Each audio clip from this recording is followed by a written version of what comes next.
Ya, pemirsa, Anda masih menyaksikan program di Indonesia Economic Club. Dan Prof, saya melihat sebuah data yang sangat menarik. Mungkin kita bisa lihat bersama. Saat ini nasabah Bank Syariah Indonesia jumlahnya mencapai lebih dari 19,4 juta. Cukup besar. Ya, angka ini tentunya akan terus bertambah tergantung bagaimana Pak Dirut nih dan jajaran bisa mengolah dan menjalankan strateginya. Kita bisa lihat di plasma samping, Ya. Prof. Ya. Betul. Ya.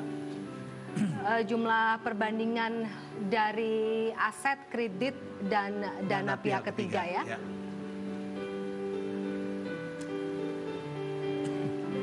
Ya.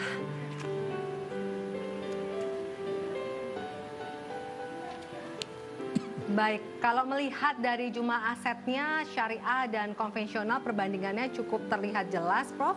Ya. 13,99%, kemudian di konvensionalnya 8,30%.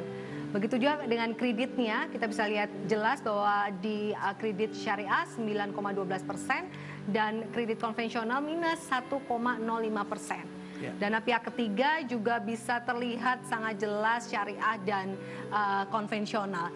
Dengan kondisi seperti ini bisa dikatakan bahwa memang konvensional mengalami Pada masa pandemi ini kita melihat ada satu perubahan. Perubahan pemain, perubahan potensi juga tentunya.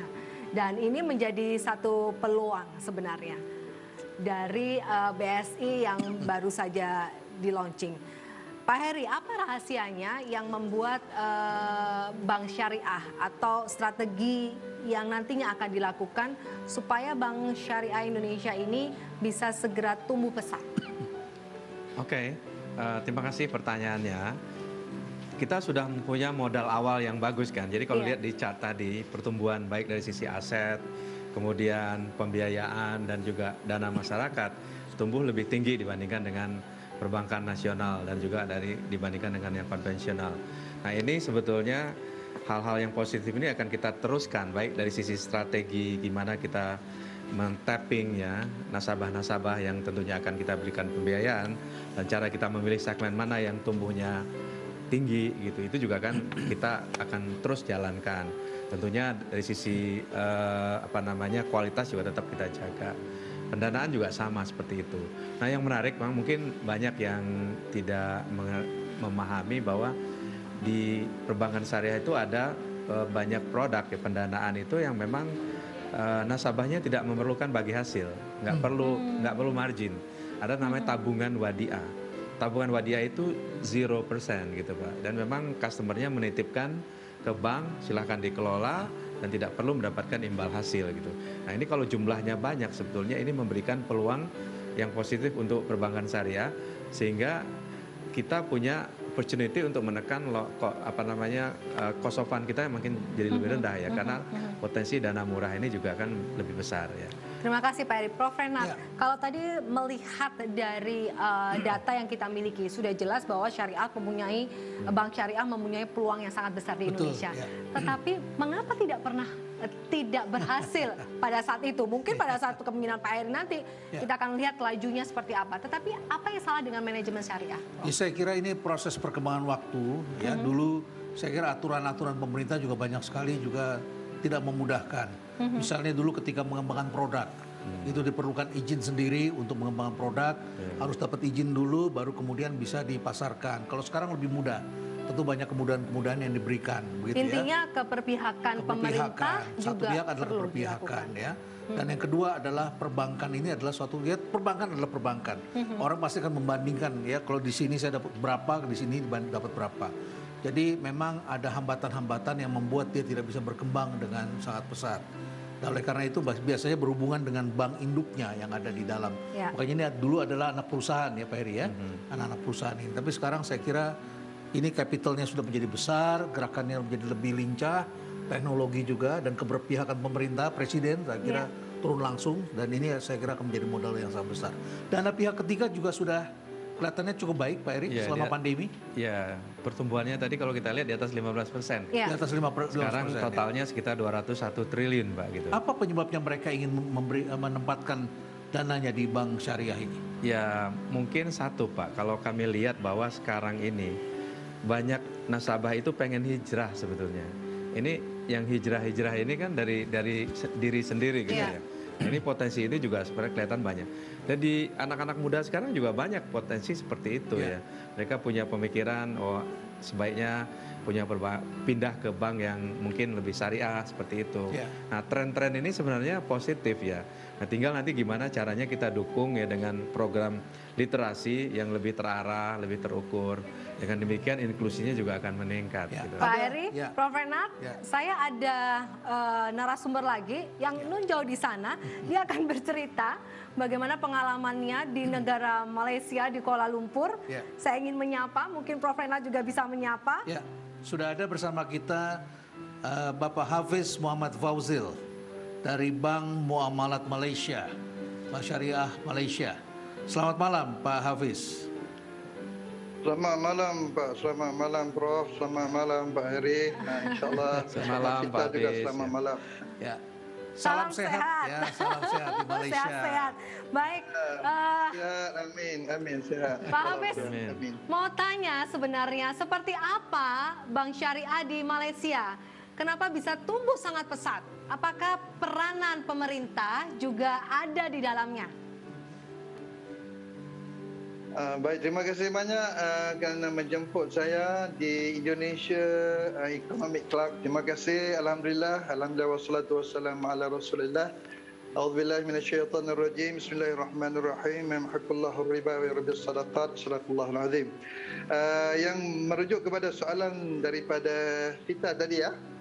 Bagaimana industri keuangan Islam di Malaysia berkembang dengan baik ya. Kalau kita tengok laporan Islamic Financial Services Industry Stability pada tahun 2016, keseluruhan Global Islamic Financial Industry telah tumbuh dengan pesat sehingga aset mencecah USD 1.8 trilion. Ini data pada tahun 2016. Di Malaysia kalau khususnya daripada data yang kita ada dari tahun 2010 sehingga ke tahun 2016, pertumbuhan telah mencecah dari 7.1% kepada 28%. Itu data pada tahun 2016. Sebenarnya apa yang berlaku di Malaysia, kita melihat kepada evolusi ekosistem disokong oleh kerajaan Malaysia. Kalau kita tengok dari tahun 1980, 1997, tahun 2007 dan tahun 2017 ada evolusi yang berbeza-beza dalam perancangan blueprint Bank Negara Malaysia. Kalau kita lihat bagaimana tahun 1980 kita mula dengan development of legal and Sharia foundation. Yang ni kita buka banyak players, Islamic banking players for the competition, to stimulate the competition. Tahun 1987 kita centralize of the Sharia advisory, di mana infrastruktur, robust regulatory framework, dynamic market participant adalah key growth to the segment and the market. The most important thing bila tahun 2017, in between tu kita strengthen the Sharia compliance. Dan Sharia compliance ni include the legal and regulatory framework to ensure end-to-end compliance daripada product development, pembangunan produk, servis sehingga kepada recovery and collection. Di situ Sharia compliance sepenuhnya kita melihat proses bukan sahaja dari sudut produk dan servis, tapi bagaimana mahu kita mendapatkan kembali hutang-hutang itu.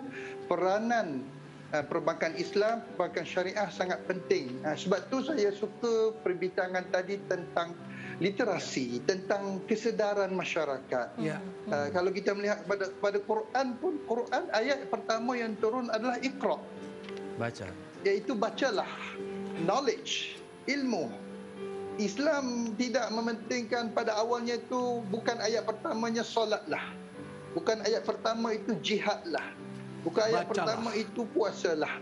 Ya, ayat pertama itu adalah ilmu. Ya. Iqra, bacalah.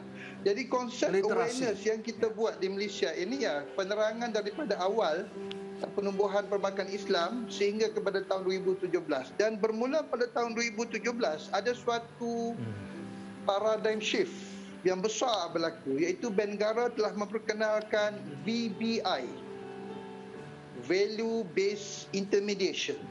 Pak Hafiz, Pak Hafiz, Ya. jadi Ya. yang utama adalah keberhasilan dari bank syariah di Malaysia terkait dengan literasi ya? That's the point? Ya, literasi. Semua bank memainkan peranan untuk awareness, literasi. Ini penting kepada masyarakat supaya mereka mengetahui kewujudan satu sistem yang baik untuk mereka. Ya, di samping itu tentu adalah tadi compliance, bukan? Iya.